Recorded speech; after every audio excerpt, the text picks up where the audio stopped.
নমস্কার, আজও একটা অঙ্ক নিয়ে এসেছি। অঙ্কটা বলা আছে কি, একজন ব্যাটসম্যান 110 রান করলো, যার মধ্যে 3টি বাউন্ডারি ও 8টি ওভার বাউন্ডারি মেরেছে।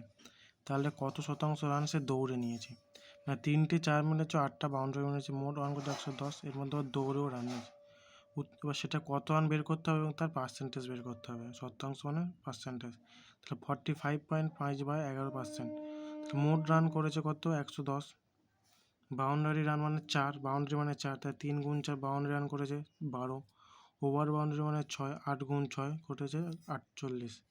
তাহলে দৌড়ে রান নিচে কী করবে? আমরা এই বাউন্ডারি ওভার বাউন্ডারি যোগ করে যদি মোট রান বিয়োগ করি, তাহলে যেটা পড়ে থাকবে সেটা হচ্ছে দৌড়ে রান। তাহলে 110 মাইনাস 12 প্লাস 48, 60। 110 মাইনাস 60 মানে 50 রান সে নিয়েছে কি? দৌড়ে।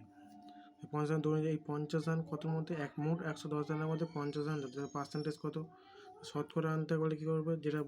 যে রানটা আছে দৌড়ে, সে 50 বাই টোটাল রান 110 ইন্টু 100। যদি আমরা 0 0 কেটে দিই, তাহলে কত আসবে? এখানে কেটে দিলাম, তো ওপরে কত আছে? 5 গুণে 100 সমান, তাহলে কী হবে? 11 বাই 500। এটাকে যদি আমরা ভাগ করি, এবারে 500 করে দিই, 4 11 44, 6 5 55, 5 11 5 পরে, তাহলে কত হবে? 5-11%। এটা হচ্ছে উত্তর। আশা করি সবাই বুঝতে পেরেছো।